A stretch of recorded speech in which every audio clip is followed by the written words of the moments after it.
Hello friends, welcome to Satish Academy online. Friends, math में आज हमारा चैप्टर 4 शुरू हो रहा है और इस चैप्टर 4 का नाम है परसेंटेज अर्थात प्रतिशत। तो चलिए फ्रेंड्स, हम अपने मैथ के इस चैप्टर की आज शुरुआत करते हैं जिसका नाम है परसेंटेज अर्थात प्रतिशत। और शुरुआत में हम समझते हैं कि आखिर प्रतिशत कहते किसे हैं। तो चलिए अपनी क्लास की हम शुरुआत करते हैं और सबसे पहले समझते हैं कि प्रतिशत किसे कहते हैं। तो देखो फ्रेंड्स, जैसे कि इसके नाम में ही प्रतिशत है अर्थात प्रतिशत, प्रति सौ। जैसे सपोज आपने साझेदारी में कहीं से कुछ धन कमाया और उस धन को 100 हिस्सों में बांटा और इस 100 हिस्सों में से आपको जो मिले वो 20 हिस्से मिले। तो हम ये कह देंगे कि आपको इस पूरे धन का 20% मिला, अर्थात आधार में हम 100 रखते हैं। जैसे कि मैं एक एग्जांपल और दूं, आपकी जेब में सपोज 100 रुपए हैं, तो ये आपके पास अभी पूरे पूरे 100% है। ये 100 रुपए पूरे पूरे 100% है। अब आपने इन 100 रुपए में से किसी को 10 रुपए दे दिए। इसका मतलब ये हुआ कि आपने 10% दे दिए। अब 100 में से जब आपने 10% किसी को दे दिए तो आपके पास 90 रुपए बचे। इसका मतलब हुआ कि आपके पास 90% बचे। तो कहने का तात्पर्य ये है कि परसेंटेज में या प्रतिशत में हम प्रति सौ के आधार पर बात करते हैं। चलिए हम कुछ और मुख्य बातें नोट करते हैं तो आप सारी बातें समझ जाएंगे। तो सबसे पहले आप हेडिंग डालिए मुख्य बिंदु या महत्वपूर्ण पॉइंट्स या महत्वपूर्ण बातें या स्मरणीय बातें। जो भी आपको हेडिंग देनी है दीजिए, बस हमें ये पॉइंट समझ में आने चाहिए। देखो, पहला पॉइंट हमें जो याद रखना है इस प्रतिशत में वो ये रखना है, अगर हमें किसी संख्या को प्रतिशत में बदलना होगा तो यहां पे आप ऐसे लिख लीजिए, प्रतिशत में बदलने के लिए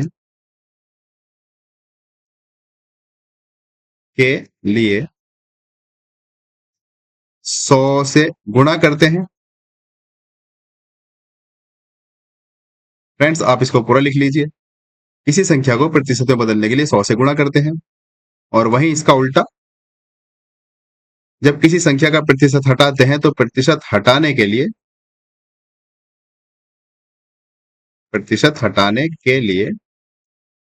100 से भाग कर देंगे। 100 से भाग करते हैं। तो फ्रेंड्स, ये दो बातें हमने बहुत कॉमन सी लिखी। अगर किसी संख्या को प्रतिशत में बदलेंगे तो 100 से गुणा करेंगे और अगर हमें प्रतिशत हटाना होगा तो 100 से भाग कर देंगे। अब कुछ मुख्य फॉर्मूले हैं। जैसे कि अगर हमें प्रतिशत वृद्धि बतानी हो, जैसे कि मैं एक एग्जांपल आपको दूं कि भाई पहले जो चीनी थी, चीनी का मूल्य सपोज 90 रुपए केजी हुआ करता था, लेकिन अब वो चीनी जो 90 रुपए की मिलती थी अब 110 रुपए की मिलती है।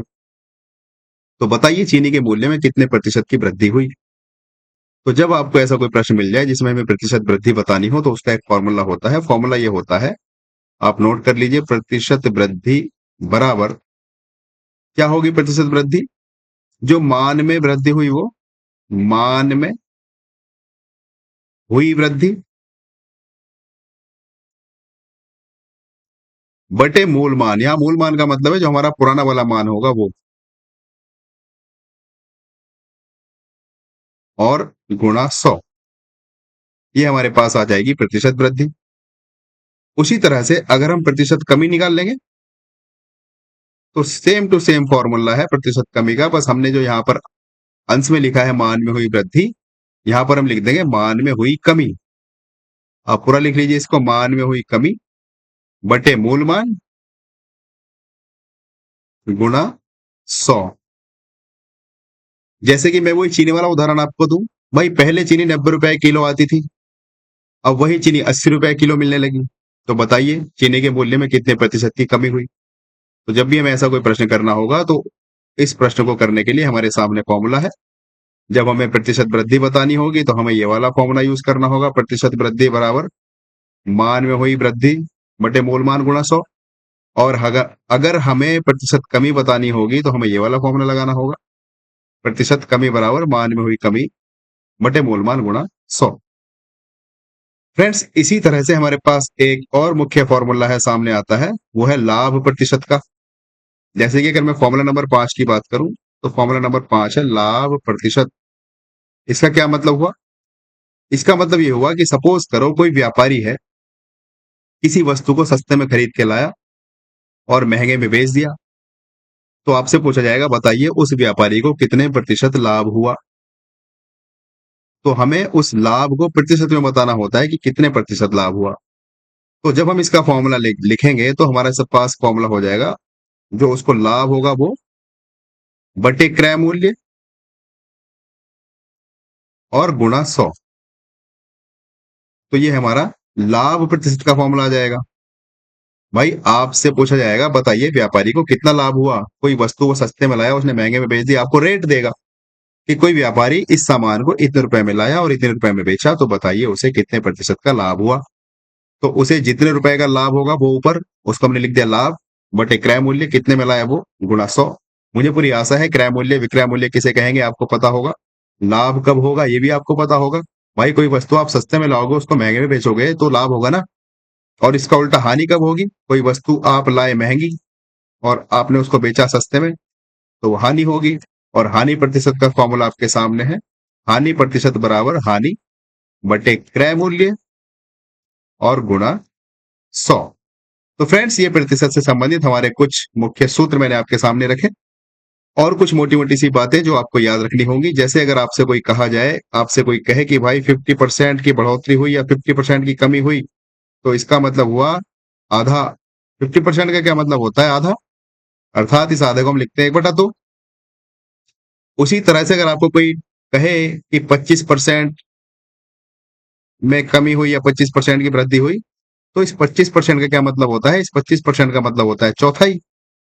तो आपको ये छोटी छोटी बातें याद रखनी होंगी, जो हमारे जब हम सॉल्व करेंगे प्रश्न तो उनमें हमें डायरेक्ट काम आएंगी ये बातें। इस 25% का मतलब होता है चौथाई, अर्थात 1/4।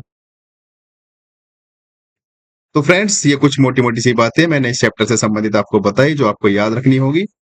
हमारा काम इनसे चल जाएगा, और बाकी अगर इनसे हमारा काम नहीं चलेगा तो हम फिर अपनी ट्रिक यूज करेंगे। परसेंटेज को निकालने के लिए हम ये फॉर्मूले कम से कम यूज करेंगे। हम कोशिश करेंगे कि हमारी कोई ट्रिक हो, और आज मैं आपको ट्रिक बताऊंगा कि परसेंटेज के फॉर्मूले कैसे सॉल्व करते हैं। परसेंटेज के जो क्वेश्चन होते हैं वो आपको बहुत आसान लगेंगे। अगर आज तक आपको प्रतिशत से डर लगता था, आज के बाद आपको प्रतिशत से डर नहीं लगेगा। एक बार मैं आपको सामान्य सा ओवरव्यू दे देता हूं कि हमने क्या क्या पढ़ा अभी तक। देखो हमारा चैप्टर 4 परसेंटेज अर्थात प्रतिशत, मैंने इसको बताया कि प्रतिशत का मतलब होता है प्रति 100, अर्थात आधार में 100 होता है। मैंने आपको जनरल सी बातें बताई कि अगर हमें किसी संख्या को 100 मतलब परसेंटेज में कन्वर्ट करेंगे तो उसको 100 से गुणा करते हैं, और प्रतिशत हटाने के लिए 100 से भाग करते हैं। और ये प्रतिशत वृद्धि का फॉर्मूला आपके सामने, मान में हुई वृद्धि बटे मूलमान गुणा 100। उसी तरह से प्रतिशत कमी का फॉर्मूला आपके सामने है, मान में हुई कमी बटे मूलमान गुणा 100। और ये लाभ प्रतिशत का फॉर्मूला आपके सामने है, भाई टोटल लाभ कितना हुआ वो बटे क्रय मूल्य गुणा 100। और ये हानि प्रतिशत का फॉर्मूला आपके सामने है, वो हानि कितनी हुई टोटल वो गुणा क्रय मूल्य, सॉरी बटे क्रय मूल्य गुणा 100। और फिर ही मैंने आपको छोटे छोटे हिंट बताया कि 50% का मतलब आधा होता है और 25% का मतलब चौथाई होता है। और फिर हमने कहा कि अगर हमारे इन फॉर्मूले से काम नहीं चला तो हम फिर अपनी कुछ ट्रिक यूज करेंगे प्रश्नों को सॉल्व करते हुए। तो चलिए हम प्रश्नों की ओर चलते हैं। देखो पहला प्रश्न हमसे पूछा गया है, हमसे पहले प्रश्न में कहा गया है कि भाई किसी संख्या का 20% 40 है, तो संख्या क्या होगी ये बताइए। पहला सवाल बहुत ही इत्मीनान से हम करेंगे, और मुझसे पहले आप अपने सवाल को करके बैठ जाइए और फिर मैच कीजिए कि आपका उत्तर सही है या गलत है। देखो अगर इसमें हम फॉर्मूले वाइज जाएंगे तो हमारा जो प्रोसेस है वो लंबा हो जाएगा। हम इसमें एक देसी जुगाड़ लगाएंगे। देसी जुगाड़ क्या कहता है, वो ये कहता है जैसे इसने दिया है सवाल में कि 20% 40 है, भाई हम अपनी तरफ से कुछ नहीं कह रहे, उसने कहा है 20% 40 के बराबर है। कोई संख्या है उसका 20% 40 है, तो वो संख्या कितनी होगी, हमें वो संख्या बतानी है, वो संख्या है कितनी। तो देखो मैंने आपको बताया जब मैंने शुरुआत की थी प्रतिशत की, हर वस्तु या हर संख्या अपने आप में 100% होती है। अगर आपके पास सपोज, भाई आपको सपोज 20 तक पहाड़े याद करने हैं, या चलो 20 तक आपको वर्ग या वर्गमूल याद करने हैं, बस 20 तक दिया है, टारगेट है आपका 20 तक करने हैं। और आपने अगर वो 20 तक याद कर लिए हैं तो हम कह देंगे कि आपने 100% याद कर लिए। अगर आपका काम एकदम खत्म हुआ तो हमने ये कह दिया कि आपने वो 100% कर लिया। तो उसी तरह से यहाँ पर जो संख्या है वो अपने आप में 100% होगी। हर वस्तु, हर संख्या अपने आप में 100% होती है। तो हमें ये कहा है कोई संख्या है उसका 20% 40 है, तो ये बताइए वो संख्या क्या है? तो मैंने आपको बताया हर संख्या, हर वस्तु अपने आप में 100% होती है। तो उसने हमें दिया है 20% बराबर 40 और हमसे पूछा है ये बताओ वो संख्या क्या है, तो वो संख्या 100% होगी कि नहीं होगी? हमने उसको कह दिया क्वेश्चन मार्क। भाई सवाल में हमें दिया 20% 40 है तो 100% कितना होगा, ये हमने अपनी तरफ से दिमाग दौड़ाया। हर संख्या अपने आप में 100% होती है, हर वस्तु अपने आप में 100% होती है। तो बस हमारा देसी जुगाड़ ये कहता है, हमारी देसी ट्रिक ये कहती है कि अगर 20% बराबर 40 है तो 100% बराबर क्वेश्चन मार्क। इस 100 क्वेश्चन मार्क की जगह आप एक्स भी लिख सकते हो, अपने नाम का कोई अक्षर लिख सकते हो, जो चाहे वो लिखो। बस अब हमें क्या करना है, अब हमें क्रॉस मल्टीप्लाई करनी है। इसकी गुणा इससे कर दो और इसकी गुणा इससे कर दो, तो हमें क्वेश्चन मार्क का मान निकालना है। तो देखो क्वेश्चन मार्क बराबर क्या आ जाएगा? क्वेश्चन मार्क बराबर आ जाएगा 40 गुणा 100 बटे 20। अब देखो 20 से 100 कितनी बार कटता है बताओ? 5 बार। 20 पंजे 100 होते हैं। और जब हम 40 गुणा 5 करेंगे, भाई हमारे पास यही तो बचा। अब हमारे पास बचा 40 गुणा 5 और 4 पंजे कितने होते हैं? 4 पंजे होते हैं 20, उसके पीछे एक जीरो और लगा देंगे तो हमारे पास उत्तर आ गया ऑप्शन नंबर सी, अर्थात 200। तो देखो ये मैंने आपको समझाने के लिए इतना डिटेल में लिखा है। अगर ऐसा कोई प्रश्न हमसे पूछा जाता है किसी संख्या का 20% इतना है तो संख्या बताओ, तो सीधा बस हमें पता है हर संख्या अपने आप में 100% होती है। तो 20% बराबर इतना, 100% बराबर कितना, बस क्रॉस मल्टीप्लाई कर दो और आपका आंसर आ जाएगा डायरेक्ट। इस क्वेश्चन मार्क की जगह आपके पास चॉइस है, आप चाहे तो इसको एक्स मान लो, अपने नेम का कोई अक्षर मान लो, जो चाहे आप वो मान लो। इसमें कोई हार्ड एंड फास्ट रूल नहीं है कि आपको क्वेश्चन मार्क मानना है। चलिए फ्रेंड्स, प्रश्न नंबर 2 की ओर चलते हैं। देखो प्रश्न नंबर 2 बहुत आसान है। अगर आपने बोर्ड मास का रूल पढ़ा, हमने सरलीकरण में बोर्ड मास का नियम पढ़ा है और बोर्ड मास के नियम में हम ये पढ़ के आए हैं कि अगर हमारे पास सारे चिन्ह दिए गए होंगे तो का मतलब क्या होता है? का मतलब होता है गुणा। बताइए ये बात पहले तो किसको नहीं पता? का मतलब गुणा होता है। तो देखो इस वाले सवाल में हमसे पूछा है कि 150 अर्थात 150 का 30% कितना होगा, ये बताना है। तो हमने तो पहले इसको सवाल को ऐसे लिख लिया, भाई ये जो हमारे पास 150 है इसको हमने 150 लिखा और ये जो का है इस का को हमने गुणा में कन्वर्ट कर दिया और फिर 30%। और देखो मैंने अभी शुरुआत में आपको बताया था जब हमें प्रतिशत हटाना होगा तो क्या करेंगे? 100 से भाग कर देंगे। तो ये जो हमारे पास 150 है इस 150 को हमने ऐसे ही लिखा गुणा, ये जो 30 है ये प्रतिशत हमें हटाना है तो यहाँ पर हमने बटे 100 कर दिया। बस इसको हम सॉल्व कर देंगे, सॉल्व करने के बाद जो आएगा वही उत्तर होगा हमारा। देखो एक जीरो से एक जीरो कट जाएगा और ये 10 से ये सीधा 150 कटेगा 15 बार और बस हमारे पास अब बचा 15 गुणा 3। तो 15 गुणा 3 कितना होता है बताइए? 15 क्या होते हैं 45। तो हमारे पास आ गया ऑप्शन नंबर सी। फ्रेंड्स शुरुआत ही थोड़ा सा स्लो चल रहा है, थोड़ा सा स्पीड बढ़ाते हैं। देखो आपको बहुत आसानी से बात समझ में आएगी। चलिए प्रश्न नंबर 3 की ओर चलते हैं। प्रश्न नंबर 3 में हमसे पूछा है 400 में 80 कितना प्रतिशत है? इसको ऐसे समझ लीजिए, आपको नंबर मिले 80, कितने में से मिले? 400 में से मिले। बस ये समझ लीजिए, आपसे ये पूछा गया है कि 400 में 80 कितना प्रतिशत है, अर्थात किसी संख्या के 400 भाग करें उसमें से 80 भाग हमें बताने हैं कितने परसेंट है। तो मैंने आपको बताया जब हमें परसेंटेज बताना होगा, कन्वर्ट करना होगा संख्या को परसेंटेज में, तो हम क्या करेंगे? 100 से गुणा करेंगे कि नहीं? और 100 से गुणा करने का मतलब हुआ कि उसके पीछे में प्रतिशत का चिन्ह लगाना होगा। तो बस इसको कैलकुलेट कर दो, कैलकुलेट करने के बाद जो आएगा वही हमारा उत्तर होगा। देखो 2 जीरो से इसके 2 जीरो कैंसिल हो गए और ये 4 से हम 80 को काट देंगे तो 20 चौक 80 होता है, पूरा पूरा 20 बार कट जाएगा और पीछे परसेंटेज का चिन्ह लगाना होता है। तो हम कह देंगे कि 400 में 80 20% है। चलिए फ्रेंड्स, बहुत ही इजी प्रश्न चल रहे हैं। जैसे कि हमारी आदत है हम बेसिक टू एडवांस चलते हैं, तो अभी मैंने कुछ आपको बेसिक से प्रश्न दिए हैं। जैसे जैसे हम आगे बढ़ेंगे आपको प्रश्नों का लेवल कुछ बढ़ता दिखेगा। प्रश्न नंबर 4, एक वस्तु की कीमत 500 रुपए है, 10% छूट के बाद मूल्य क्या होगा? देखो बहुत ही अच्छा सवाल, ट्रिक की सवाल। हम इसमें अपना हमारी ट्रिक लगाएंगे। ट्रिक क्या है देखो, ध्यान से देखो। उसने कहा है कोई वस्तु है उसकी कीमत 500 रुपए है, अगर उस पे तुम 10% की छूट देते हो तो क्या मूल्य होगा? देखो सिंपल सा, तो अगर इसको देसी तरीके से करेंगे तो हम कह देंगे कि भाई 500 का पहले 10% निकाल लो, फिर जो आएगा उसको 500 में से घटा दो। तो देखो जब हम 500 का 10% निकालेंगे तो सीधा सीधा दिखता है 50 आएगा। अगर नहीं पता कैसे निकालेंगे तो देखो ये 500 है, इसका 500 का 10% निकालना है। जैसे भी हमने एक सवाल का निकाला था ऊपर कुछ परसेंटेज। एक सेकंड फ्रेंड्स। हाँ, तो हमें निकालना है 500 का 10%। ये हमें बताना है पहले तो बताओ, ये 500 ऐसे ही लिखा जाएगा और ये का गुणा हो जाएगा, गुणा 10, और जो परसेंटेज है इसको हटाने के लिए बटे 100 किया जाएगा। देखो इस 100 के 2 जीरो इससे कैंसिल हो गए, और 5 गुणा 10 कितना होता है? 5 गुणा 10 होता है 50। इसका मतलब ये हुआ कि 500 का 10% आया 50। तो जब तुमने 50 रुपए की छूट दे दी किसी वस्तु पे और वो वस्तु 500 रुपए की है, तो वो वस्तु अब कितने की रह गई? 500 में से 50 घटा दो तो 450 की तो रह गई। फ्रेंड्स, एक तरीका तो ये है, और दूसरा तरीका मैं जिसकी आपको बताने की कोशिश कर रहा हूं वो ये है। चलो मैं थोड़ा सा आपको ऊपर बता देता हूँ। हम्म थोड़ा सा ऊपर बता देता हूँ। हाँ, यहाँ पर देखो, हमसे उसने कहा है कि कोई वस्तु है 500 रुपए की, तो ये जो 500 रुपए है ये अपने आप में अभी 100% है कि नहीं है? ये 100% हमें दिया है, और ये 100% कितना है? 500 है। बताइए, किसी को दिक्कत ये समझने में? अब जब 10% की छूट दी गई तो कितने परसेंट रह गई वो वस्तु? 90% रह गई कि नहीं रह गई? भाई 10% की छूट दी तो वस्तु 90% रह गई, और हमें यही बताना है कि वो कितनी है 90%। भाई 100% बराबर 500 है, 90% बराबर कितना होगा? हमें ये बस किसी तरीके से ये लॉजिक लगाना है और ये 2 लाइनें लिखनी है बस। उसके बाद क्रॉस मल्टीप्लाई कर देंगे, हमारे क्वेश्चन मार्क का आंसर आ जाएगा। बात समझे? भाई उसने कहा कोई वस्तु की कीमत 500 रुपए है, तो वो जो भी 500 रुपए है वो अपने आप में 100% है। हमने कह दिया 100% बराबर 500। अब 10% की छूट दी गई, तो जब 10% की छूट दी गई तो कितने परसेंट बचे? 90% बचे।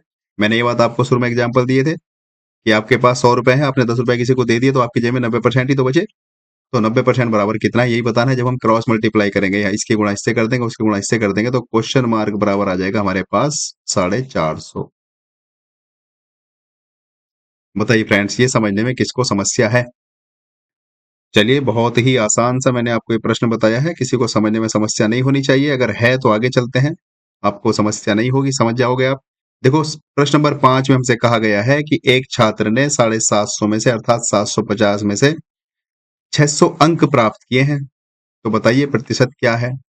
तो बताओ, याद करो अपने स्कूल के दिन, जब टेस्ट होते थे, मास्टर जी गुरु जी हमें नंबर देते थे, तो 600 नंबर हमें कैसे मिलते थे? 750 में से ऐसे मिलते थे, और मास्टर जी किसी के फुल नंबर आते थे बोलते थे वेरी गुड, एक्सीलेंट, ऐसे करके कुछ हमें वर्ड्स दिए जाते थे, और किसी के कम नंबर आते थे तो मास्टर जी बोलते थे इम्प्रूव करो, ये करो, वो करो। तो पहले मैंने आपको ये बताया कि हमको इसको लिखना कैसे है। एक छात्र ने 750 में से 600 अंक प्राप्त किए, तो ये हमने लिख दिए 600 अंक ऊपर और 750 नीचे। अब हमसे पूछा है कितने प्रतिशत प्राप्त किए, तो मैंने आपको पहला ही पॉइंट लिखवाया था मुख्य बिंदु में। प्रतिशत में अगर हमें किसी संख्या को बदलना होगा तो बस 100 से गुणा करनी होगी और उसके पीछे प्रतिशत का चिन्ह लगा देंगे। That's it. अब बताओ, इसकी कैलकुलेशन करना आपको मुश्किल लगता है क्या? देखो, कैलकुलेशन कर देंगे तो एक जीरो से एक जीरो कैंसिल कर दो, 5 से डायरेक्ट काटो, 5 से ये कट जाएगा 15 बार, भाई 15 पंजे 75 होते हैं, और 5 से ये कटेगा 2 बार। अब 15 से इसे भी काट दो, 15 चौके 60 होते हैं, 15 चौक 60 और एक जीरो, हमारे पास बचा 40 गुणा 2। और जब हम 40 गुणा 2 करेंगे, पीछे प्रतिशत लग रहा है, हालांकि ये बाद में तुम लगा दो, बस मैंने आपको समझाने के लिए लगा रखा है। तो 40 गुणा जब हम 2 करेंगे तो 80% आएगा कि नहीं आएगा? Option number C. अगर किसी छात्र को 750 में से 600 नंबर मिलते हैं तो इसका मतलब ये हुआ उसको 80% नंबर मिले। चलिए, बहुत ही आसान सी चीज है, आगे चलते हैं। देखो, कुछ लेवल बढ़ा फ्रेंड्स। किसी संख्या को 25% बढ़ाने पर 500 मिलते हैं, तो मूल संख्या कितनी है? यहाँ पर अच्छा प्रश्न हमने बनाया आपके लिए। हालांकि उतना डिफिकल्ट भी नहीं है, पर ठीक ठाक है। देखो, हम जो अपनी ट्रिक की बात कर रहे हैं वो ट्रिक यहाँ पर आपको काम आती नजर आएगी। कोई संख्या है, उसको 25% बढ़ा दिया, और 25% बढ़ाने के बाद 500 मिलते हैं।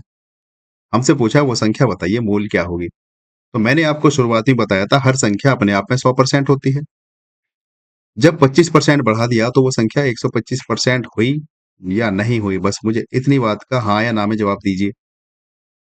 मैंने आपको बताया हर संख्या अपने आप में 100% होती है और उसने कहा कि 25% बढ़ाने पे 500 हो गए। तो भाई जब 100% में 25% बढ़ाएंगे तो वो संख्या 125% हुई कि नहीं हुई? बिल्कुल हुई। तो अब उसने कह दिया कि ये जो 25% बढ़ाए हमने तो ये 125% हो गए, तो ये टोटल है 500 के बराबर। और हमें चाहिए वो संख्या कितनी है, तो वो संख्या अपने आप में 100% होगी कि नहीं होगी? बस हमारा काम हो गया। हमने कह दिया 125% बराबर 500 है, तो 100% बराबर कितना होगा? क्रॉस मल्टीप्लाई कर दो, डायरेक्ट उत्तर आएगा। तो देखो जब हम इसकी क्रॉस मल्टीप्लाई करेंगे, क्रॉस मल्टीप्लाई का मतलब क्या होता है? देखो मैं इसको अगर एकदम डिटेल में करूं, तो क्रॉस मल्टीप्लाई का मतलब होता है इसकी गुणा इससे कर दो बराबर इसकी गुणा इससे कर दो। तो देखो ये हो जाएगा 125 गुणा क्वेश्चन मार्क बराबर हो जाएगा 500 गुणा 100। देखो यहाँ पर तुम्हारे दिमाग में आ रहा होगा कि हमने प्रतिशत लगाया है, भाग क्यों नहीं करी 100 से? क्योंकि वो इधर भी प्रतिशत है बराबर में, इधर भी परसेंट है, तो परसेंटेज से परसेंट कट जाएगा। भाई तुम 100 से भाग करोगे इधर भी उधर भी तो वो कटना ही है। प्रोसेस वही है, मेथड वही है पूरा, पर हम करते नहीं है क्योंकि देखो यहाँ पर 125% है, इसको मैं बटे 100 करूंगा ये परसेंटेज हटाने के लिए, और यहाँ पर 100% है, यहाँ पे भी बटे 100 करूंगा परसेंट हटाने के लिए। तो हमें पता है जब ये गुणा में है ऊपर की सारी संख्या, नीचे 100 से 100 कट जाएगा। क्यों कट जाएगा? क्योंकि ऊपर ये गुणा में पहुंच जाएगा। ये बच्चों वाली बातें हैं, मुझे पूरा विश्वास है कि अब आप कॉम्पिटिटिव एग्जाम की तैयारी कर रहे हैं तो ये सारी बातें आपको क्लियर होगी। हमें तो क्वेश्चन मार्क का मान बताना है, तो देखो ये क्वेश्चन मार्क यहीं पे रुक जाएगा। क्वेश्चन मार्क बराबर हो जाएगा हमारे पास 500 गुणा 100 बटे 125। बस इसको आप सॉल्व कर दीजिए। सॉल्व करने के बाद जो आएगा वो उत्तर हो जाएगा। देखो 100 से 25 को तुम मतलब 25 से 100 के काटो तो 25 चौक 100 होते हैं, और ये 25 पंजे 125 होते हैं, और फिर इस 5 से इस 500 को काट दो, 100 बार कटेगा कि नहीं? तो हमारे पास बचा 100 गुणा 4, और 100 गुणा 4 कितना होता है? 100 गुणा 4 ही तो बचा। तो भाई 100 गुणा 4 होता कितना है? 100 गुणा 4 होता है 400। बताइए ये बात किसको नहीं समझ में आई?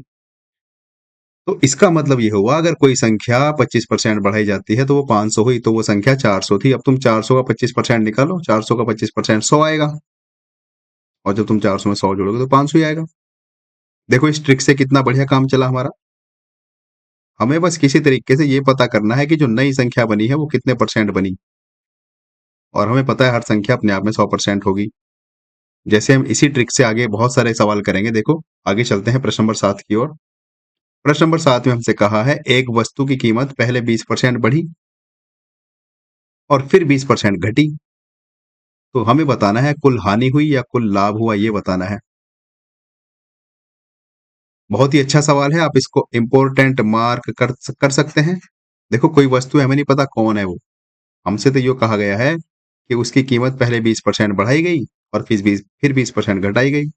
तो हमने ये सीख रखा है कि हर वस्तु अपने आप में 100% होती है कि नहीं होती है। जब इसमें 20% बढ़ाया जाएगा तो 120% हो जाएगी, होगी कि नहीं होगी? तो एक 20% बढ़ाने पे तो हो गई 120%। अब 120% घटाई गई,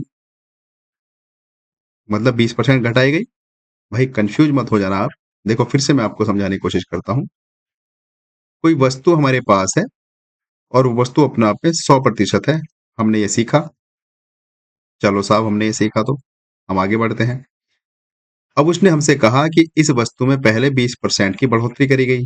चलो हमने यहाँ पर 20% की जब इसमें बढ़ोतरी कर दी, तो हमारे पास ये जो 100% की वस्तु थी अब ये कितने परसेंट हो गई? अब ये 120% हुई कि नहीं हुई?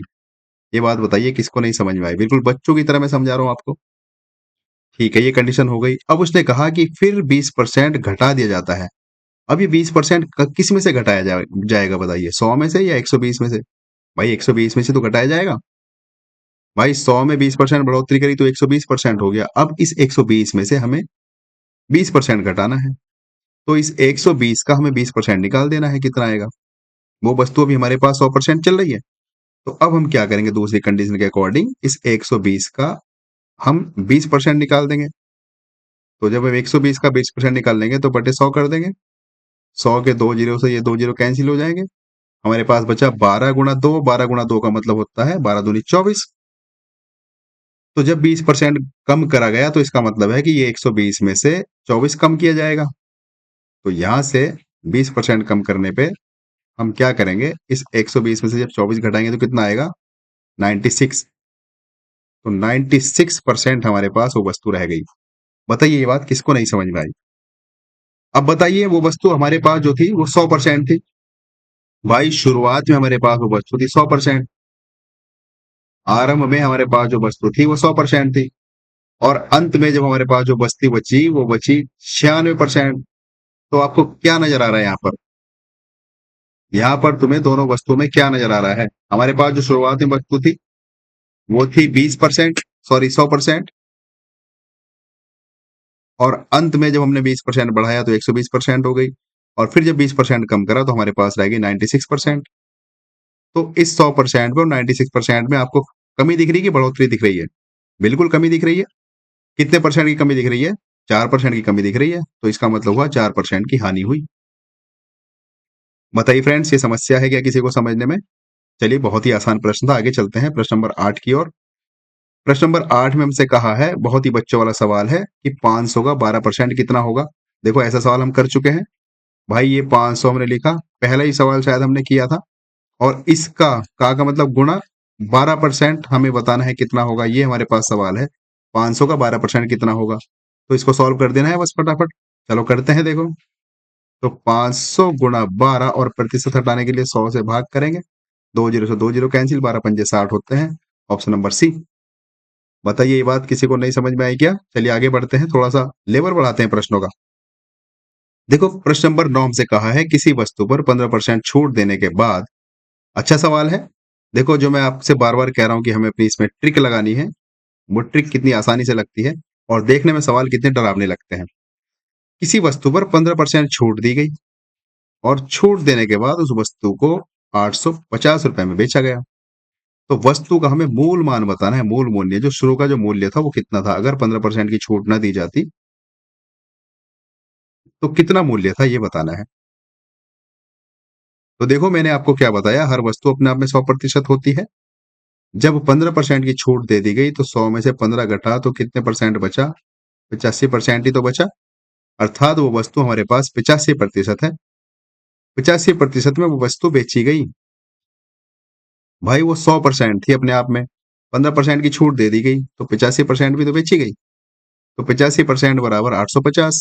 हमें बताना उसका मूल मूल्य। तो मूल मूल्य तो उसका 100% होता है हर वस्तु का।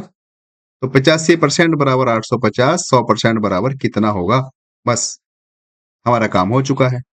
क्रॉस मल्टीप्लाई कर देंगे।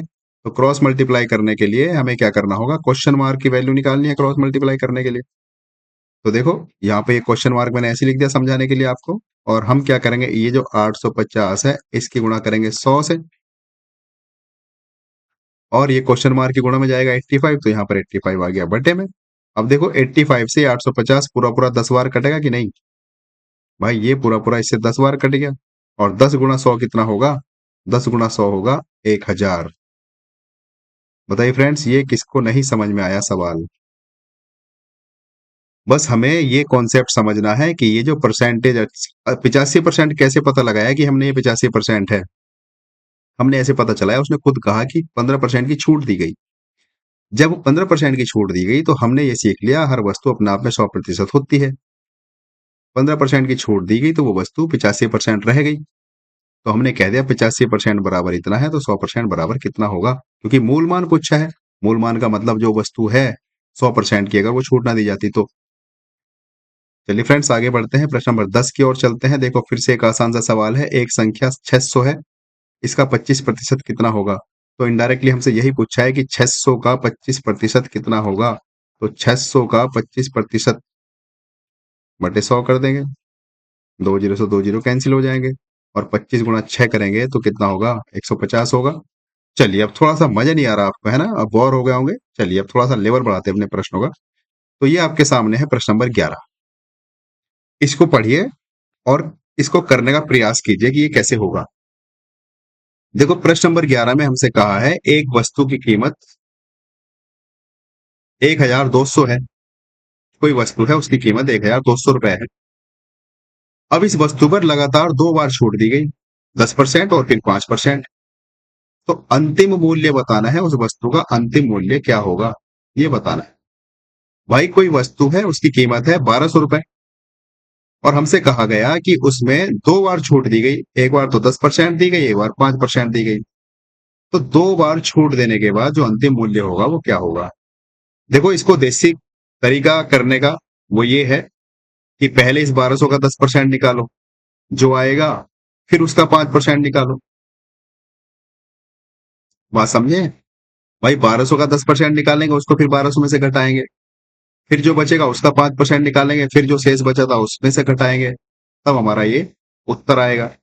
लेकिन फ्रेंड्स, एक इसका अच्छा सा फॉर्मूला होता है, बहुत ही आसान सा फॉर्मूला होता है। जब हमें 2 लगातार छूट दी गई हो तो उसका फॉर्मूला हम ये कह देते हैं, इसको कहते हैं एकल प्रतिशत या एकल छूट।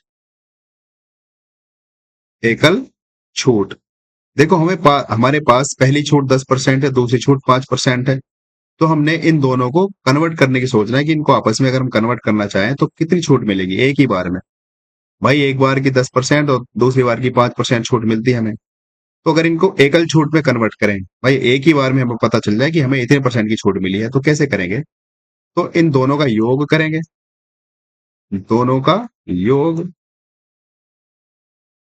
दोनों का योग कर लेंगे, माइनस दोनों की गुणा, दोनों की गुणा और बटे 100। बस इतना काम हम कर देंगे तो हमारे पास ये एकल छूट आ जाएगी। मैंने ये लिखा है एकल छूट निकालने के लिए दोनों का योग माइनस दोनों की गुणा बटे 100। अगर मैं इसको और थोड़ा सा आसान भाषा में फॉर्मूला बेस्ड में लिखूं तो देखो, इसको अगर मैं ये मान लूं, D1 मान लूं इसको मैं, चलो क्या मानूं आप बताइए? चलिए, मेरा नाम सतीश है तो मैं इसको S मान लेता हूं, S1। और ये मैं इसको मान लिया मैंने S2। ये मुझे 2 छूट दी गई है, पहली छूट S1 है, दूसरी छूट S2 है। अब मुझे ये पता करना है कि इन दोनों की छूट अगर मैं एकल करना चाहूं, एक ही छूट करना चाहूं, तो कितनी मिलेगी। तो एकल छूट का जो मैंने फॉर्मूला लिखा है वो ये लिखा है कि दोनों का योग करेंगे।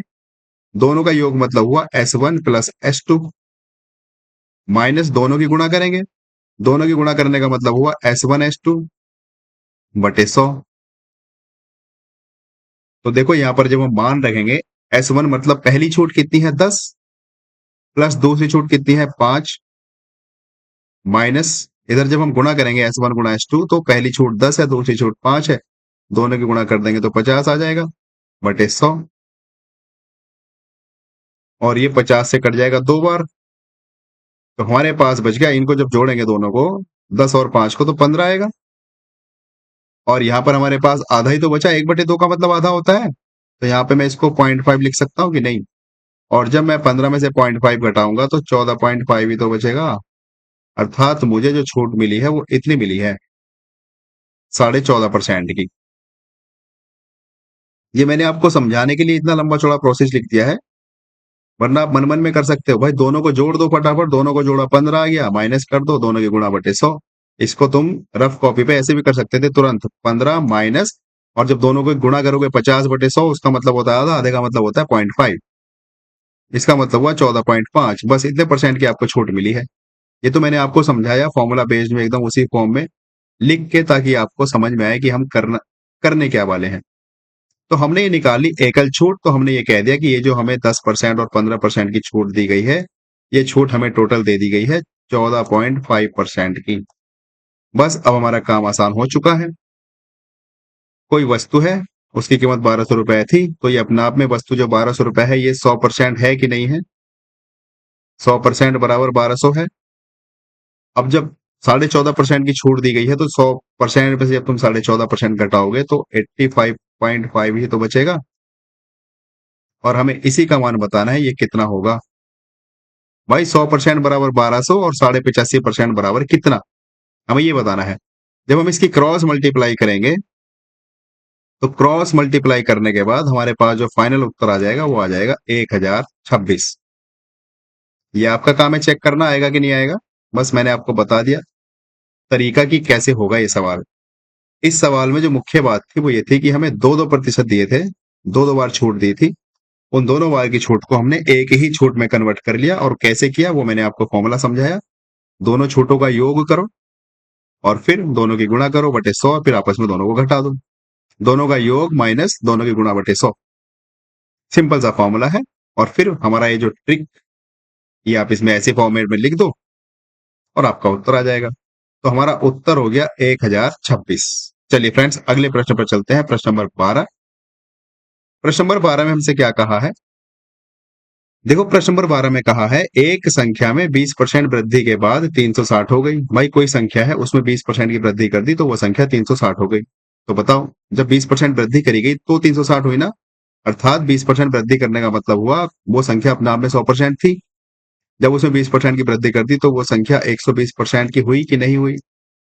तो 120% बराबर हुआ 60, 360। और हमसे पूछा वह मूल संख्या बताओ, तो मूल संख्या तो 100% होगी। बस हमें यही बताना है, क्रॉस मल्टीप्लाई कर देंगे और जैसे ही आप इसकी क्रॉस मल्टीप्लाई करोगे आपके पास उत्तर आ जाएगा 300। करके देख लीजिए, अगर आपको नहीं यकीन होता तो। देखो, यहाँ पर क्वेश्चन मार्क आया, क्वेश्चन मार्क बराबर हो गया हमारे पास 360 गुणा 100 बटे 120। देखो, इस 120 का और 360 का जीरो आपस में कट जाएंगे।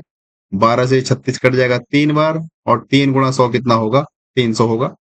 चलिए फ्रेंड्स, आगे चलते हैं प्रश्न नंबर 13 की ओर। प्रश्न नंबर 13 में हमसे कहा है एक व्यापारी ने 8,000 में वस्तु खरीदी और 25% लाभ पर बिक्री मूल्य बताना है कितना होगा।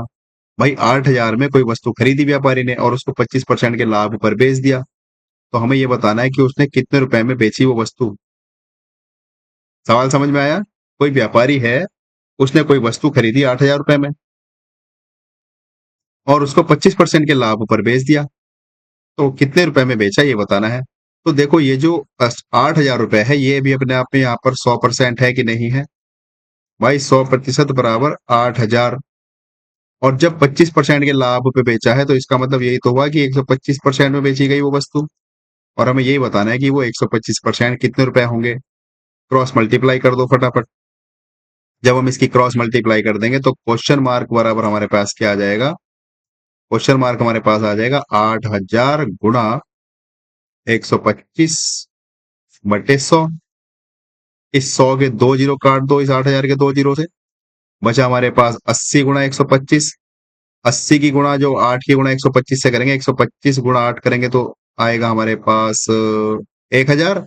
और उसके पीछे एक जीरो और लगा देंगे तो 10,000। Option number C. बताइए फ्रेंड्स, ये बात किसको नहीं समझ में आई? ये वाली ट्रिक अगर आपने पकड़ ली, ये जो दो लाइनें हम आपस में ये सेट करते हैं, ये कैसे करते हैं, अगर ये बात आपको समझ में आ गई तो परसेंटेज आपके लिए बहुत ही आसान है। इतना आसान है कि जितना आपने सोचा नहीं था। हमें बस किसी तरीके से यही लॉजिक लगाना है कि ये हो क्या रहा है यहाँ पर, ये वाला, ये जो दो लाइनों में हुआ ये क्या हुआ, बस ये हमें पता करना है। मैंने आपको बार बार बताया हर वस्तु अपने आप में 100% होती है। तो ये जो व्यापारी ने 8,000 में कोई वस्तु खरीदी है ये अपने आप में 100% थी। तो मैंने कह दिया 100% बराबर 8,000। अब उस व्यापारी ने 25% का लाभ कमाया, तो जब 100% में 25% एक्स्ट्रा होंगे तो 125% होंगे कि नहीं? तो बस हमने कह दिया 100% बराबर 8,000, 125% बराबर कितना? Question mark. क्रॉस मल्टीप्लाई कर दिया, हमारे पास उत्तर आ गया 10,000। चलिए फ्रेंड्स, अब मुझे यकीन हो चुका है कि आपने बहुत अच्छे से समझ लिया होगा। प्रश्न नंबर 14 की ओर चलते हैं। प्रश्न नंबर 14 में हमसे कहा गया है किसी संख्या का 40% दूसरी संख्या के 50% के बराबर है। बहुत ही अच्छा सवाल है।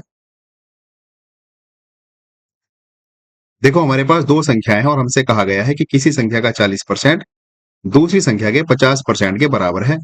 और जो दूसरी संख्या है वो दूसरी संख्या 80 है। तो देखो, कोई एक संख्या है, उसका 40% जो है वो दूसरी संख्या के 50% के बराबर है, और वो दूसरी संख्या क्या है? 80 है। तो इसको हम ये कह सकते हैं कि 40% जो है ये 80 के 50% के बराबर है। बताइए, किसी को समस्या ये समझने में? ये 40% जो है ये 80 का मतलब ये संख्या है, वो दूसरी जो पहली संख्या है उस संख्या का 40% इस 80 का 50% के बराबर है।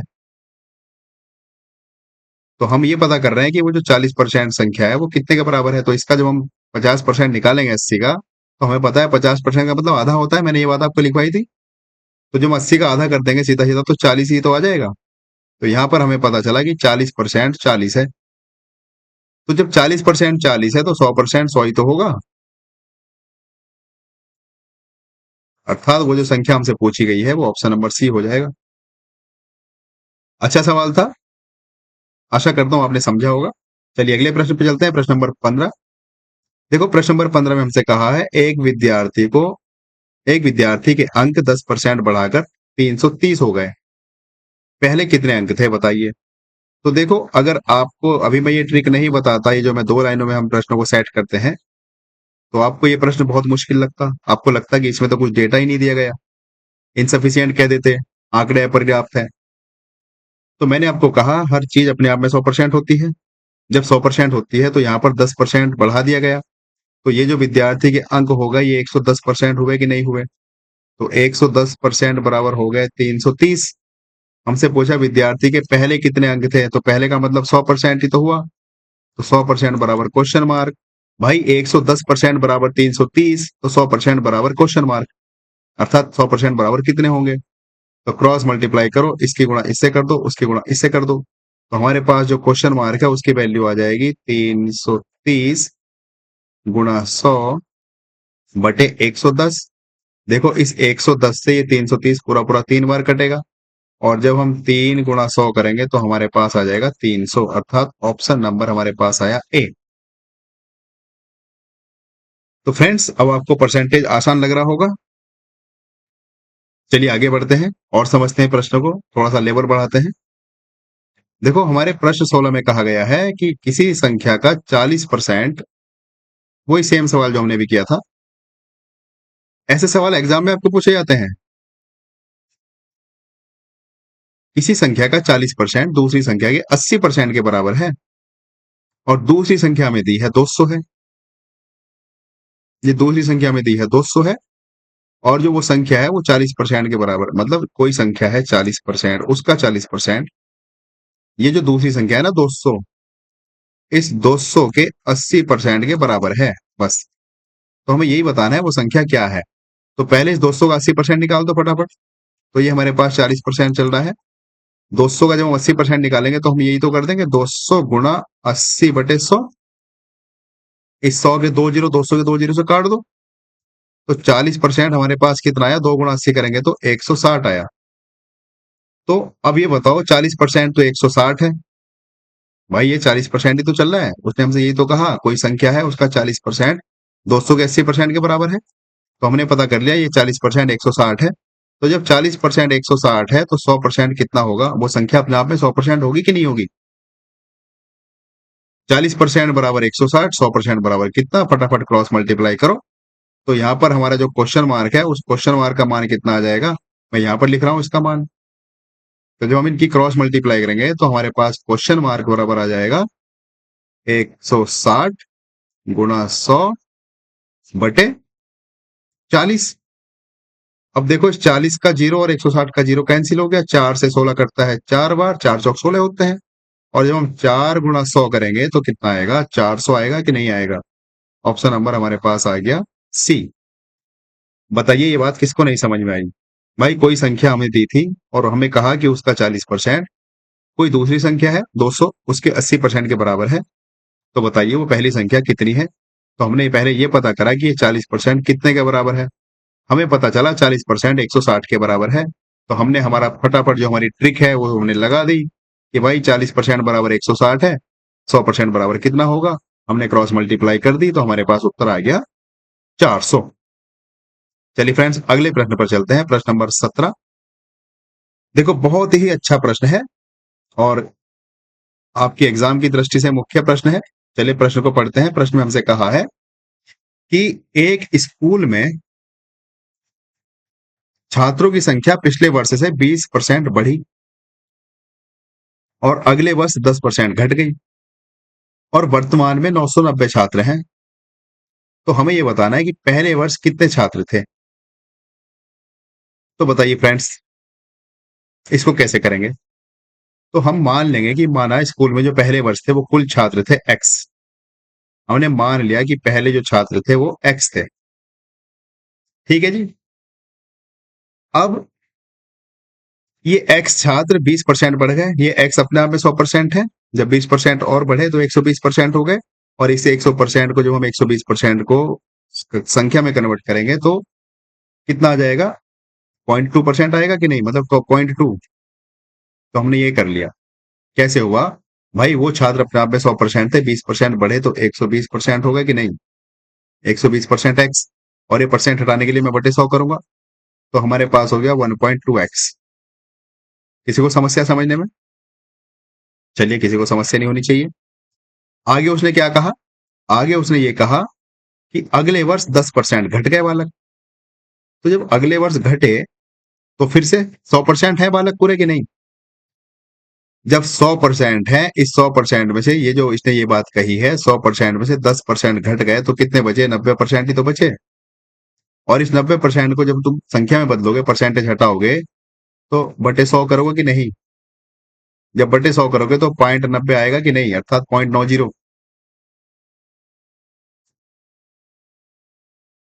बताइए, ये बात किसको नहीं समझ में आई? ये बात किसको नहीं समझ में आई? तो देखो, जो पहले वर्ष 20% बढ़े, ये तो मैंने लिख दिया 20% बढ़ने पर, 20% मैंने यहाँ पर लिख दिया प्लस का चिन्ह बढ़ने पर, तो हमारे पास टोटल संख्या हो गई 1.2x। अब जो 10% घटे, 10% घटने पर हमारे पास आ गए 0.90।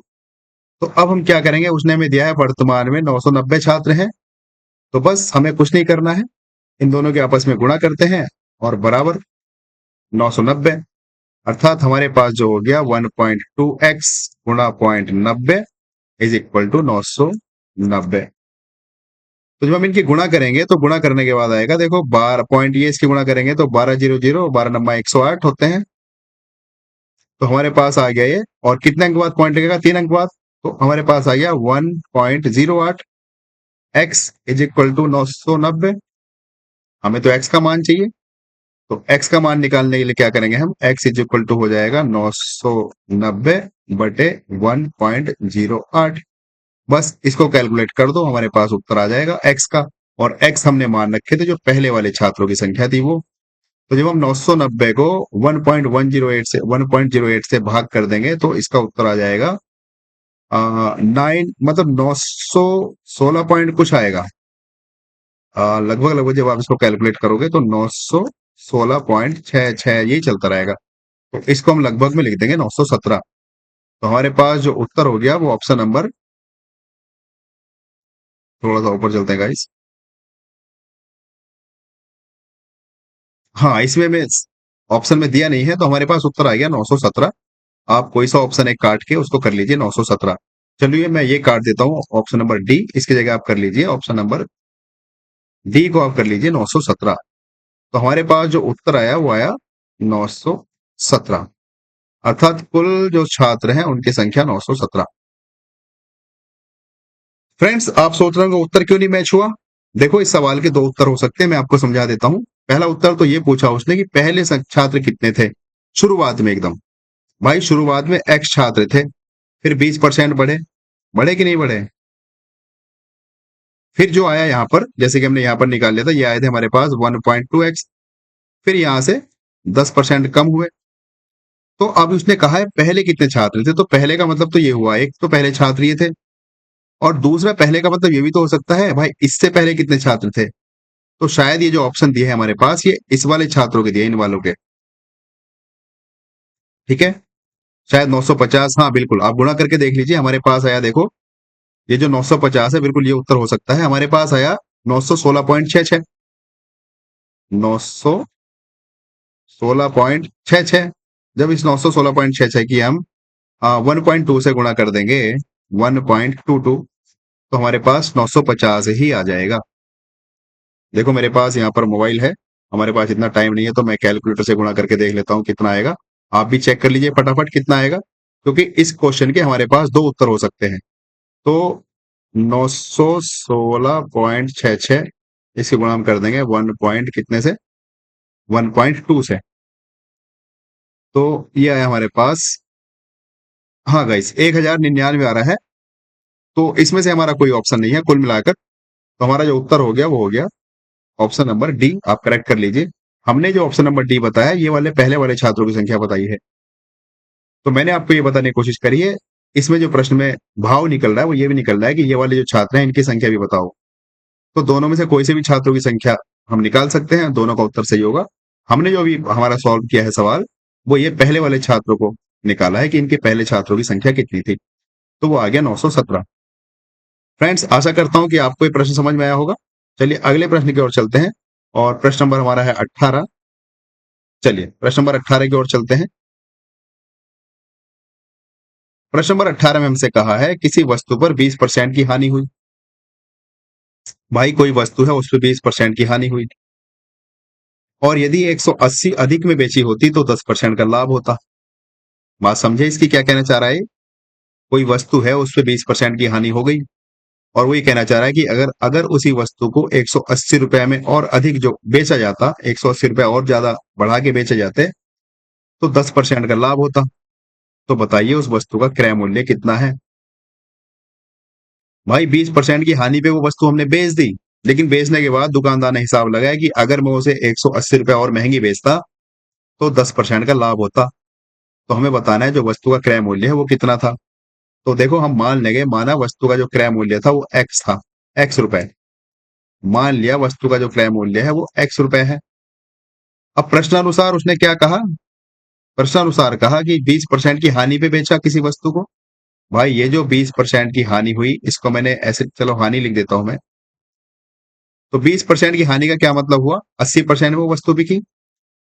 और 80% का क्या मतलब हुआ? जब हम इसको परसेंटेज हटाएंगे तो 0.80 होगा कि नहीं होगा? तो जब हमने वो वस्तु 20% की हानि पे बेची तो हमारे पास जो वस्तु का मूल्य हो गया वो हो गया पॉइंट, इसको मैं यहीं पे लिख देता हूं, जगह कम है। तो हमारे पास हो गया 0.80x। ठीक है जी, किसी को समस्या? अब उसने कहा अगर 480 रुपए अधिक बेचता तो 10% का लाभ होता। तो 10% का लाभ कब होता? ये सोच के देखिए आप। 10% का लाभ जब होता जब वो वस्तु अपना में 100% होगी। होगी कि नहीं होगी? और जब 10% का लाभ होगा तो वो वस्तु 110% की होगी या नहीं होगी? तो फिर से इसका हम जब प्रतिशत हटाएंगे तो 100 से भाग करेंगे और 100 से भाग करने पे हमारे पास आ जाएगा 1.1। बताइए किसी को दिक्कत है क्या?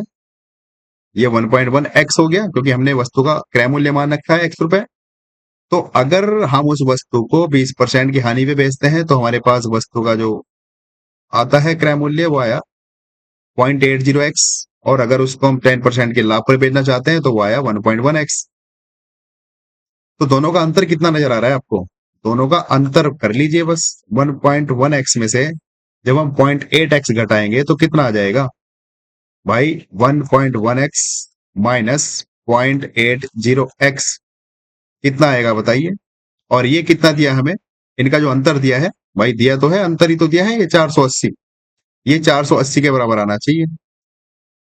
तो यहां से जब हम अंतर करेंगे इनका 1.1 का और 0.80 का तो कितना आएगा? 0.3 तो आएगा। 0.3x is equal to 480। हमें तो x का मान चाहिए तो x इज इक्वल टू हो जाएगा 480 बटे 0.3। तो इसको सॉल्व कर दीजिए। देखो 0.3 हटाने के लिए एक अंक बाद हमारे पास पॉइंट है तो हम कह देंगे ऊपर भी 10 से गुणा कर दो और नीचे भी 10 से गुणा कर दो। इस पॉइंट से तो ये जीरो कैंसिल हो जाएगा। ऊपर हमारे पास बचा, थोड़ी सी यहाँ पर जगह कम है, आप इसको देखो, ऊपर तो हमारे पास बच जाएगा 4800। चलो यहाँ पर मैं इसको लिख देता हूँ थोड़ा सा पेन चेंज करके। यहाँ पर हमारे पास ये संख्या हो गई 4800 बटे 3। तो बताइए जब इसको मैं डिवाइड करूंगा 16 या कितने होते हैं? 48 होते हैं कि नहीं? इसको जब मैं काट दूंगा तो ये 1600 आ जाएगा। अर्थात वो जो वस्तु है जिस पर दुकानदार मलमला रहा है बैठा हुआ कि अगर काश मैं 480 रुपए में और महंगा बेच देता तो मुझे 10% का लाभ हो जाता, उस वस्तु का क्रय मूल्य था 1600 रुपए। बताइए फ्रेंड्स, ये बात किसको नहीं समझ में आई? चलिए आगे बढ़ते हैं। बहुत ही अच्छे सवाल है ये, मतलब ये समझो कि ये डिफिकल्ट सवाल माने जाते हैं आपके परसेंटेज में। चलिए आगे बढ़ते हैं प्रश्न नंबर 20 की ओर, 19 की ओर। प्रश्न नंबर 19 में हमसे कहा है चुनाव में प्रत्याशी को 45% वोट मिले और वह 360 वोटों से हार गया। तो बताइए कुल वोट कितने थे? कुल वोट बताने हैं। भाई एक चुनाव हुआ और एक प्रत्याशी को 45% वोट मिले और 45% वोट मिलने के बाद भी वो 360 वोटों से हार गया। तो हमें ये बताना है कि कुल वोट कितने पड़े। तो आप दिमाग दौड़ाइए, ये जो 360 वोट है ये अंतर ही तो है। भाई जो प्रत्याशी जीता उस प्रत्याशी को 55% वोट मिले होंगे कि नहीं? भाई हर चीज अपने आप में 100% होती है। हारने वाले को 45% मिले तो जीतने वाले को 55% मिले होंगे कि नहीं मिले होंगे? ये बात मुझे जरा बता दीजिए आप। जो जीता होगा उसको 55% वोट मिले। तो जब हम दोनों का अंतर कर देंगे, ये अंतर ही तो दिया भाई, जो हारा है 360 वोटों से, इसका मतलब वो 10% वोटों से हारा। तो जब दोनों का हम अंतर कर देंगे 55% माइनस 45%, तो ये 10% ही तो आ जाएगा हमारे पास। तो ये 10% हमारे पास आ गया 360। बस हमारा काम हो चुका है। अब हमें बताना है 100% कितना होगा। तो बताइए, जब 10% बराबर 360 है तो 100% बराबर कितना होगा? दोनों की क्रॉस मल्टीप्लाई कर देंगे और हम पालेंगे, हमारा आंसर आ जाएगा। कितना आ जाएगा जब हम क्रॉस मल्टीप्लाई करेंगे? तो क्वेश्चन मार्क बराबर हो जाएगा तुम्हारा ये बटे ये 3600 आ जाएगा फ्रेंड्स। शायद इसमें भी हमारा ऑप्शन नहीं है, बिल्कुल इसमें भी हमारा ऑप्शन नहीं है, तो आप इसको भी करेक्ट कर लीजिए। चलिए इसमें भी आप इसको काट दीजिए और इसको यहाँ पर कर लीजिए 3600। बताइए ये बात किसको नहीं समझ में आई? हमारा उत्तर हो जाएगा 3600। जो कुल वोट पड़े वो 3600 पड़े। कैसे निकाला हमने? बहुत ही आसान है, देखो भाई, एक प्रत्याशी को 45% वोट मिले और वो 360 वोटों से हारा। तो जो जीता उसे 55% वोट मिले कि नहीं मिले? बिल्कुल मिले, क्योंकि हारने वाले को 45% मिले, जीतने वाले को 55% मिले होंगे। अगर दो ही प्रत्याशी होंगे तो हम दो ही मान के चल रहे हैं, क्योंकि हमसे दो ही, इसने बताया तो नहीं पर हम दो ही मान के चल रहे हैं। तो अंतर आया 10% और उसने कह दिया कि हारा 360 वोटों से है, तो 10% का मतलब हो गया 360 और 100% का मतलब हो जाएगा 3600। हमारे ऑप्शन में नहीं था, हमने करेक्ट कर लिया। चलिए प्रश्न नंबर 20 की ओर चलते हैं। प्रश्न नंबर 20 हमसे पूछा गया है, एक संख्या को पहले 25% बढ़ाया फिर 20% घटाया, अंतिम संख्या हमें मिली 480। तो प्रारंभिक संख्या कितनी थी ये बताइए। भाई कोई संख्या है, उसको पहले 25% बढ़ा दिया फिर 20% घटा दिया, और इतना करने के बाद ये दो काम जो हमने किए, 25% बढ़ाया 20% घटाया, तो हमें वो संख्या मिली 480। तो बताना है प्रारंभिक संख्या क्या थी। तो देखो ऐसे सवाल में हम जब भी ऐसा कोई हमें सवाल मिलेगा, हम मान लेते हैं कि माना वो संख्या प्रारंभ में 100 थी। ठीक है जी। अब इस 100 में जब तुम 25% बढ़ाओगे तो कितना आएगा आपके पास बताइए? जब 100 को 25% बढ़ाओगे, 100 का 25% 25 ही होता है, तो वो संख्या हमारे पास आ गई है 25। ठीक है। पहली शर्त के अनुसार जब हमने 25% बढ़ाया 100 में, हमने मान लिया, माना हमारे पास वो संख्या 100 है। माना संख्या क्या है? 100 है। इस 100 का जब हमने 25% निकाला तो 25 आया, तो अब हमारे पास संख्या हो गई 125। अब इसे 125 में से हमें 20% घटाना है। तो जब हम इस 125 का 20% निकालेंगे, 125 का कितना निकालेंगे? 20%। तो निकालो 125 का 20%, ऐसे ही तो निकालेंगे। तो देखो, एक जीरो से एक जीरो कैंसिल, 2 से 10 कट गया 5 बार, और इस 5 से 125 कट जाएगा 25 बार। तो 125 का जो 20% आया वो 25 ही तो आया, और उसने कहा कि ये 20% घटाया गया है। तो जब हम इसमें 125 में से 20% घटाएंगे, भाई ये हमारे पास यही तो बचा था, जब हमने 25% जोड़ा 100 में तो 125 आया। अब इस 125 में से जब हम 25 घटा देंगे, क्योंकि 125 का 20% 25 आया, तो कितना आएगा बताओ? 100 ही तो आएगा। तो हमने वो संख्या 100 ही मानी थी, और इतना करने के बाद ये दो काम जो हमने करे, 25% बढ़ाया फिर 20% घटाया, ये दोनों काम करने के बाद भी हमारे पास 100 आया। तो संख्या में कोई फर्क थोड़ी पड़ा है। तो उसने कहा कि हमें अंत में संख्या मिली है 480। तो जब अंत में भी संख्या 480 और हमारे पास शुरुआत में यहाँ पर हमने 100 माना, यहाँ पर अंत में भी हमें हमारे पास 100 ही आया, तो जब यहाँ पर अंत में 480 है तो प्रारंभ में भी वो संख्या 480 ही होगी, अर्थात संख्या पर कोई फर्क नहीं पड़ा। तो हमारा option number A is right answer of question number 20 का। चलिए फ्रेंड्स, अगले क्वेश्चन पे चलते हैं। Question number 21। आशा करता हूं कि आप अच्छे से समझ रहे होंगे, और ये हमारा अंतिम क्वेश्चन है आज की क्लास का। और जैसे कि हमारी परंपरा है, अंतिम क्वेश्चन आपका HW होता है, तो ये आपका HW है। आप इसको कमेंट कीजिए कि आपका कौन सा उत्तर सही है। देखो प्रश्न में हमसे कहा है किसी वस्तु का मूल्य 20% बढ़ाने के बाद 720 हो गया, तो वस्तु का मूल मूल्य क्या था ये बताना है। आप कमेंट कीजिए आपका उत्तर क्या है, option A B C D जो भी आपको सही लगे। तो फ्रेंड्स, ये हमारा परसेंटेज का चैप्टर आज कंप्लीट हुआ। आशा करता हूं कि आपने अच्छे से समझा होगा। फिर मिलता हूं किसी नए चैप्टर के साथ, तब तक के लिए आप अपना ख्याल रखिए, पढ़ते रहिए। और आपसे मैं विदाई लेने से पहले हर रोज की तरह फिर से अपील करता हूं कि प्लीज आप हमारे इस चैनल को सब्सक्राइब कीजिए। और अगर आपने सब्सक्राइब कर लिया है तो इसको आप शेयर भी कीजिए ताकि अन्य लोग भी हमारे चैनल से जुड़ पाए। तो फ्रेंड्स, इसी अपील के साथ मैं आपसे विदाई लेता हूं। तब तक के लिए बाय बाय, टेक केयर।